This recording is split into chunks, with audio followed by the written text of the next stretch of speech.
अस्सलाम वालेकुम। कैसे हैं आप सभी लोग। आई होप कि आप सभी बिल्कुल अच्छे होंगे, बिल्कुल खैरियत से होंगे। अल्लाह का शुक्र है मैं भी बिल्कुल ठीक हूँ।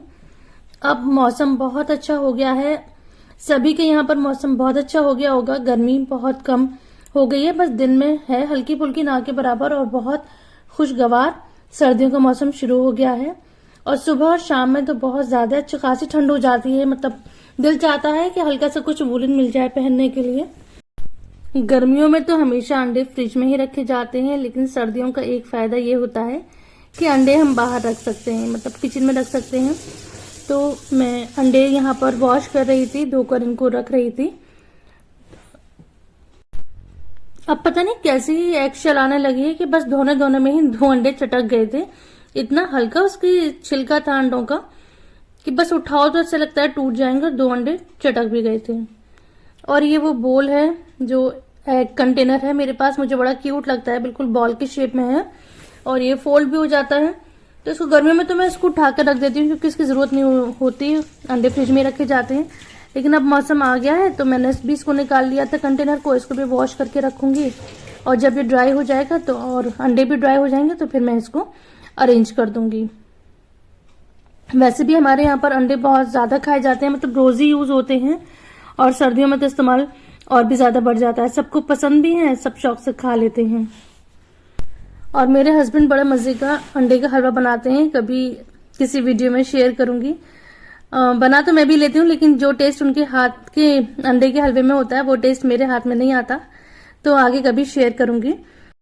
और साथ ही और बाकी के घर के काम चल रहे हैं, क्लीनिंग भी चल रही है, कपड़े वॉश भी हो रहे हैं। और यहाँ पे मैं बेडशीट अभी डालूंगी मशीन में, और जो थोड़े बहुत कपड़े होंगे उनको मैं लोड कर दूंगी, और ये कपड़े धुलते रहेंगे, मैं साथ साथ और काम करती रहूंगी। मेरी इधर वीडियोस बहुत कम आ रही थी क्योंकि दिल में एक अजीब सी उदासी सी है, एक बेचैनी सी है, बिल्कुल भी सुकून नहीं मिलता। क्योंकि जो दुनिया के हालात हो रहे हैं, बिल्कुल लगता है कि वॉर के कगार पर है, बस वॉर होने ही वाली है। कितनी जाने जा रही हैं, कितने मासूमों के ऊपर जुल्म हो रहा है, ये सब देखकर इतना दिल बेचैन हो जाता है कि मेरी रातों की नींद बिल्कुल उड़ जाती है। तो मेरा बिल्कुल भी वीडियो बनाने को दिल नहीं जा रहा। तो अल्लाह ताला फिलिस्तीन के हाल पर रहम करे, अल्लाह ताला उनकी जो शहादत है उनको कबूल फरमाए, उनकी दर्जे बुलंद करे। और कितने बहादुर हैं वहां के बच्चे, बच्चे इतने बहादुर हैं, इतना उनका जो दीन है, उनका जो इस्लाम है इतना पुख्ता है, इतना मुकम्मल है, और माशाल्लाह वो लोग बिल्कुल हक पर हैं। बस उनके लिए मैं दुआ ही कर सकती हूँ, और अल्लाह ताला से गिड़गिड़ा गिड़गिड़ा के दुआ कर रही हूँ।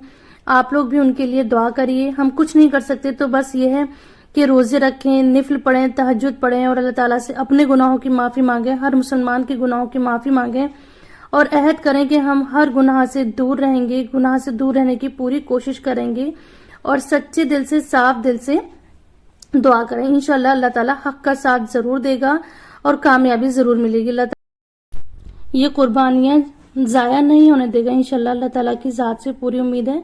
बस हमें कोशिश करनी चाहिए कि अल्लाह ताला ने जो हमें हुक्म दिए हैं, जिस तरह से रहने के लिए कहा है, और जिस चीज से हमें दूर रहने के लिए कहा है, अल्लाह ताला हमें पूरे पूरे अमल की तौफीक दे। तो इस्लाम तो बड़ा ही अच्छा दीन है, हर किसी के बारे में अच्छा ही सोचता है। हम लोग तो किसी के लिए बुरा सोच ही नहीं सकते। बस कुछ लोग हैं जो इस्लाम को बुरा ठहराना चाहते हैं। इंशाल्लाह अल्लाह की जात से उम्मीद है कि वो सब, ये सारी भी परेशानियां हैं, दूर हो जाएंगी। तो यहाँ पे मैंने अंडे रख चुकी हूँ। अब ये जो कंटेनर है बड़ा ही अच्छा सा है, ये कहीं भी आराम से रख सकते हैं इसको, मुझे बड़ा ही क्यूट लगता है। तो ये जैसे मैंने बताया कि सारे हालात हैं, तो मेरी बिल्कुल भी वीडियोस बनाने की या कुछ भी इस तरह का करने को दिल नहीं चाहता। तो आज कई दिन के बाद मैं वीडियो शूट कर रही हूँ। आज मैं बना रही हूँ यूपी स्टाइल का बहुत ही मजेदार गोश्त, जो कि जिसे हम नान गोश्त भी कहते हैं और कढ़ाव गोश्त भी कहते हैं। नान गोश्त इसे कहते हैं क्योंकि ये शादियों में नान के साथ खाया जाता है, और कढ़ाव गोश्त इसलिए कहते हैं क्योंकि ये लोहे की कढ़ाई में ही बनाया जाता है, और इसको मस्टर्ड ऑयल में बनाते हैं। इसके बनाने का तरीका बिल्कुल डिफरेंट होता है, लेकिन टेस्ट बहुत अच्छा होता है। तो सबसे पहले मस्टर्ड ऑयल में हमने मखाने तल लिए हैं, और यहाँ पे मैंने थोड़ी सी प्याज तल ली है। तो मैं ये बना रही हूँ आधे किलो गोश्त में। पहले मैंने यहाँ पर 2 मीडियम साइज की प्याज को फ्राई करके निकाल लिया है। अब मैंने यहाँ पर ली है 1 चम्मच हल्दी, इसमें हल्दी का इस्तेमाल ज्यादा होता है। तो अब इसका प्रोसेस जो है वो आप ध्यान से देखिएगा क्योंकि बिल्कुल डिफरेंट है, बहुत मजे का बनकर तैयार होता है। और 1 से 1.5 चम्मच मैंने लिया है यहाँ पर लहसुन अदरक का पेस्ट, इसमें भी पानी मिला लिया है, और जो हल्दी दी थी मैंने उसमें भी पानी मिला लिया था। तो अब यहाँ पे लेंगे कुछ खड़े गरम मसाले, जिसमें है जीरा, लौंग, काली मिर्च, हरी इलायची, बड़ी इलायची, जावित्री, दालचीनी और 2 तेज पत्ते लिए हैं। आप गरम मसाले कम ज्यादा अपने टेस्ट के हिसाब से कर लीजिए। ये आधी किलो गोश्त है तो उसके हिसाब से ये अमाउंट बिल्कुल ठीक है।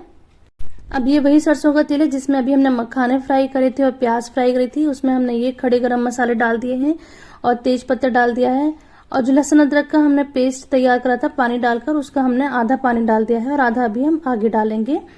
इसको हम फ्राई करेंगे 2 मिनट के लिए, जब तक लहसुन अदरक की जो कच्ची महक है वो निकल नहीं जाती। इसे 1 से 1.5 मिनट लगेगा। उसके बाद हमने हल्दी का पानी पूरा डाल दिया है और इसको भी हम भून लेंगे जिससे कि हल्दी की कच्ची महक निकल जाए। मैंने थोड़ा सा पानी और डाल दिया था क्योंकि मुझे कम लग रहा था और हल्दी भुनी नहीं थी। अब हल्दी का पानी ड्राई हो गया है तो मैंने यहाँ पर आधा किलो चिकन जिसे मैंने धो के रख लिया था वो डाल दिया है। अब इसको भूनेंगे हम 2 मिनट के लिए। 2 मिनट के बाद मैंने जो बचा हुआ लहसुन अदरक का पेस्ट था वो यहाँ पर डाल दिया है, और जो एक प्याज थी मीडियम साइज की, टोटल इसमें 3 प्याज जाएंगी। 2 प्याज हमने पहले फ्राई करके डाल दी थी और 1 प्याज हम अब डालेंगे। तो इसको मैंने बारीक बारीक स्लाइस में कट कर लिया है। तो अब इसको हम भूनेंगे और इसमें हम डालेंगे अभी सिर्फ नमक और मिर्च। धनिया हम आगे डालेंगे, हल्दी हम डाल तो चुके हैं। तो इस टाइम मैंने डाल दिया है अपने टेस्ट के हिसाब से नमक और मिर्च। अब इसको हम भून लेंगे। ये मसाला जले नहीं तो थोड़ा सा पानी भी डाल देंगे। तो करीब 1/4 कप मैंने यहाँ पर पानी डाला है और अब हमें भूनते हुए चिकन को गलाना है। तो हम इसको ढक ढक कर गलाएंगे चिकन को। हमें इसको चिकन को 80% तक गलाना है और बीच बीच में इसको हम खोल खोल कर चलाते रहेंगे, वरना क्या होगा कि ये नीचे से जल जाएगा। और चिकन बनाते में एक चीज का ख्याल रखें कि चिकन को ज्यादा लो फ्लेम पर यानी कम फ्लेम पर नहीं हमें पकाना चाहिए, उससे चिकन बहुत जल्दी टूट जाता है। तो अभी हम पेस्ट तैयार करते हैं। जो हमने प्याज को फ्राई करा था उसमें हमने 2 चम्मच धनिया पाउडर डाल दिया है, 1.5 से 2 चम्मच, और 2 चम्मच यहाँ पर दही डाल दिया है। उसका एक पेस्ट बना लेंगे। और इधर हमारा चिकन भून रहा है, उसमें जो तेज पत्ते थे वो मैंने हटा दिए हैं, वो चलाने में परेशानी हो रही थी, फ्लेवर उसका अच्छे से आ चुका था। अब जो हमने प्याज, दही और धनिया का पेस्ट बनाया है वो यहाँ पर डाल देंगे और इसके साथ भूनेंगे। तो ये पेस्ट डालने से इसका कलर एकदम चेंज हो जाएगा क्योंकि इसमें तली हुई प्याज है। जो बरिस्ता हम डालते हैं उससे एकदम सालन की शक्ल चेंज हो जाती है। तो अब चिकन भून चुका है। अब मैं यहाँ पर पानी डाल दूंगी। तो आधा ग्लास मैंने यहाँ पर पानी डाल दिया है और जो मखाने फ्राई करके डाले थे वो हम इसमें डाल देंगे। और यहाँ पे मैंने 2 चम्मच नारियल का पाउडर डाला है, जिसे हम नारियल का बुरादा भी कहते हैं। तो इसको भी हम चला लेंगे, मिक्स कर लेंगे और इसको अब हम ढककर रखेंगे। तो ढककर हमें इतनी देर तक पकाना है जितनी देर में आपकी चिकन की गुंजाइश हो। मतलब 80% हम पहले कुक कर चुके थे, फिर उसके बाद थोड़ा सा भुना था। तो बस 2-3 मिनट के लिए हम इसको मीडियम फ्लेम पर ढककर कुक करेंगे। तो उसके बाद ये मजेदार सा कढ़ाव गोश्त बनकर तैयार है। तो अब खुशबू के लिए इसमें हमने डाल दिया है केवड़ा और डालेंगे हम यहाँ पर गरम मसाले का पाउडर आधा चम्मच, और यहाँ पे डालूंगी मैं 2 चम्मच प्योर घी। तो घी डालने से कौरमे में बहुत ही अच्छी रंगत, बहुत ही अच्छी खुशबू हो जाती है। बस 2 चम्मच घी नहीं, बड़े मजे का कमाल कर देता है ये। तो अब मैंने घी और केवड़ा और गरम मसाला डाल दिया है, तो खुशबू इसमें डाल दिया। इसको मैं अब 1 मिनट के लिए फिर से ढककर कुक करूंगी। तो गैस की फ्लेम को ऑन कर दिया है, मीडियम फ्लेम पे फ्लेम कर दी है और इसको 1 मिनट के लिए बस कुक करेंगे। अब गैस की फ्लेम बंद कर दी है और ये सालन बनकर तैयार है। इतनी बेहतरीन शादियों वाली खुशबू आ रही है इस किचन में, जैसे कि होटलों में जो सालन बनता है ना, जो शादियों में बनता है कढ़ाव गोश्त, बिल्कुल वो गोश्त है। और इसको शोरबे वाला मैंने इसलिए रखा है कि इसको जो सर्व किया जाता है वो मिट्टी के जो शकोरे होते हैं, मिट्टी के जो पॉट होते हैं बोल, उसमें इनको सर्व किया जाता है। इसलिए इसको थोड़ा सा थिक रखा जाता, थोड़ा सा रनी रखा जाता है, शोरबे वाला रखा जाता है, और थोड़ी देर के बाद थोड़ा खुद ब खुद थोड़ा थिक भी हो जाता है।